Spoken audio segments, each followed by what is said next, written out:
Bang, bagaimana pendapat Abang tentang penafsiran Christian Prince terhadap terjemahan atau tafsir daripada surat Al-Kahfi yang menyatakan bahwa matahari terbenam di laut yang berlumpur hitam? So why the Muslims, they are busy speaking about science in the Quran? And by the way, this is confirmed in the Quran. Isn't it the Quran says that the sun set in the murky water? Yeah, but that's like when you see like that that it looks like water, you know what I'm saying? Yeah, but it does it say that the sun set in the murky water? Yeah, I know. Okay, is that a scientific mistake, or this is something you think it's right? How the Muslims, it might be figurative, you know. How the Muslims explain this? Do you know how? I will help you. The Muslims, they say, oh, this is from the eye perspective of the guy Al-Khadr. Yeah. But it doesn't say that. Read me carefully, my friend. Who is the one who's talking now? Allah. Huh? Allah says, they ask thee, ask who? Muhammad. A bunch of Jews ask Muhammad about Dhul Qarnayn, the man with the two horns. I mean, have you ever heard of a guy, his name, the man with two horns? What's his name? We don't know. Obviously, he's talking about Alexander the Great. Say, I shall recite to you, you are remembrance of him. Who is talking until now? Allah. You, we made a strong in the land, and we gave him into everything a road. So Allah is the one leading him. And then, till when he reached, do you see something wrong with me here, my friend?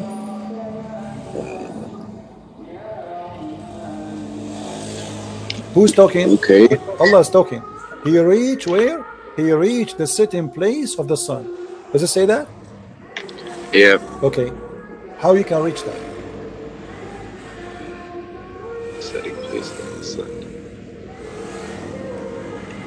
He found it was setting.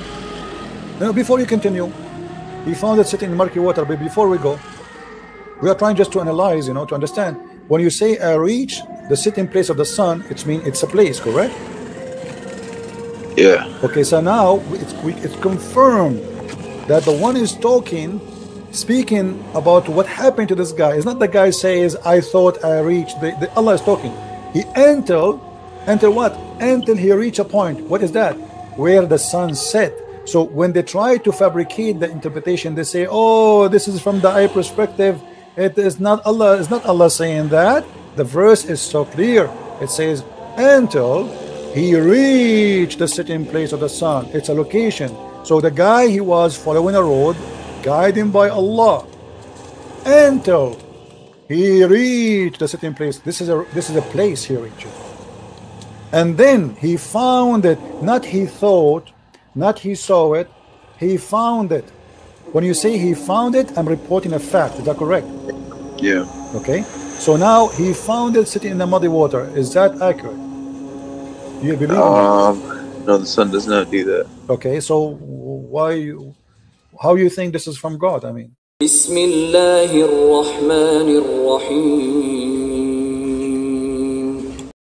Bang, bagaimana pendapat Abang tentang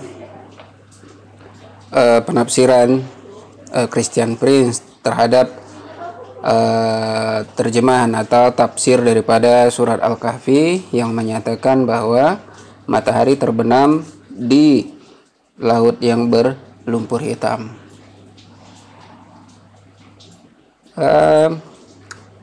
Ayat ini di dalam surat Al-Kahfi adalah merupakan perjalanan daripada Dzulkarnain ketika mengelilingi dunia. Perjalanan dari barat ke timur hingga di pertengahan, yaitu di tempatnya Ya'juj dan Ma'juj. Perjalanan Dzulkarnain di barat ini disebutkan di surat Al-Kahfi ayat ke-86. Hatta iza balagha maghribas samsi wajadaha ta'rubu fi ainin hamiyatin. hingga ketika dia telah sampai di tempat matahari terbenam di dalam laut yang berlumpur hitam. Wa wajada indaha qauma, dan di sana ditemukannya suatu kaum, yaitu kaum yang tidak beragama. Qulna ya Dzulqarnaini imma an tu'azzibah wa imma an tattakhiza fihim husna. Lalu kami berfirman, wahai Dzulqarnain, engkau boleh menghukum dan berbuat kebaikan kepada mereka. Ayat ini menjelaskan tentang perjalanan Dzulqarnain di barat. Dan ini telah dituliskan dalam buku Masjidil Haram Menyatukan Kalender Islam Dunia. Dan ini juga udah ada dalam video kita sebelumnya, yaitu yang bercerita tentang definisi barat dan timur. Tidak ada yang aneh daripada ayat ini. Hanya orang-orang yang membenci Al-Quran, yang tidak meyakininya, sehingga menjadikan ayat ini celaan, hinaan terhadap Al-Quran maupun kepada Nabi SAW. Kalau kita mau melihat, ini ayat berkaitan, bersambung sampai ke 90. Ini di negeri terbit matahari, di ayat 90-nya. Di 86 ini terbenam matahari di barat. Ini menjelaskan suatu tempat, menjelaskan suatu lokasi. Kalau kita mau lebih teliti, di zaman sekarang ini lebih terbuka. Di dalam buku Masjidil Haram Menyatukan Kalender Islam, ini sudah jelaskan bahwa tempat ini adalah suatu tempat di negeri barat, di ujung barat, yaitu yang namanya Anchorage, Alaska. Di sana ada laut berlumpur hitam.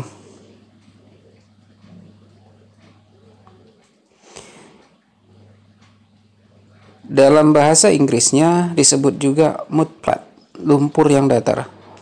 Silahkan dicek di Google, di YouTube, akan kita temukan banyak tentang cerita tentang fenomena lumpur hitam di pantai Anchorage, sehingga ketika air surut, lumpurnya itu masih tertinggal di seluruh pantai dan hampir menutupi permukaan pantai di sekelilingnya, di sekitarnya itu. Jadi ketika matahari terbenam, jadi kita yang di situ seakan-akan melihat bahwa matahari itu terbenam ke dalam lumpur hitam tersebut. Dan fenomena uniknya bahwa Alaska ini pernah dimiliki oleh Uni Soviet, Rusia. Dengan ia dibeli oleh Amerika Serikat, menjadikan posisinya sebagai barat, menjadi ujung barat. Jadi inilah yang menjelaskan kenapa disebut matahari terbenam di laut berlumpur hitam. Di hadis-hadis yang disebutkan dalam tafsir At-Tabari itu dijelaskan bahwa hamiatin itu bisa berarti lumpur hitam, bisa juga panas. Mana penjelasan yang benar? Dua-duanya benar. Ketika matahari terbenam, laut ditutupi oleh lumpur hitam, dan ini masih meninggalkan panas. Jadi lautnya itu lumpur hitamnya masih panas dan yang nampak juga lumpur, dan ketika matahari terbenam seakan-akan matahari masuk ke dalam lumpur hitam tersebut. Dan ini sejalan dengan ayat disebutkan bahwa walaupun ini firman, tapi ini menjelaskan berdasarkan persepsi dari Dzulqarnain, orang yang melihat, kita yang melihat di situ. Karena disebutkan hingga ketika dia telah sampai di tempat matahari terbenam, dia melihat matahari terbenam di dalam laut lumpur yang hitam. Jadi nggak perlu terlalu dipersoalkan, cukup jelaskan ini maknanya.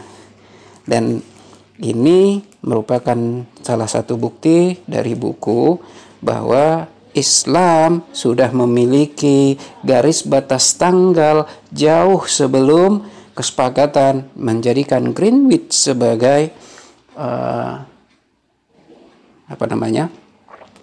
pertengahan bumi, GMT-nya. Jadi ini menjelaskan bahwa Masjidil Haram itulah yang tepat sebagai mean time-nya dunia. Mudah-mudahan ini bisa menjadi gambaran sekilas bahwa Islam bisa menyatukan kalendernya, menjadikan dunia satu hari satu tanggal, baik dengan metode apa saja. Walaupun itu penanggalan bulan, tapi bisa bersatu. Meskipun dengan ruhyat, meskipun dengan hisab, bisa bersatu. Syaratnya apa? Ini menjadikan barat dan timur sesuai dengan perjalanan Zulkarnain dan menjadikan Masjidil Haram sebagai mean time-nya. Insya Allah bisa bersatu.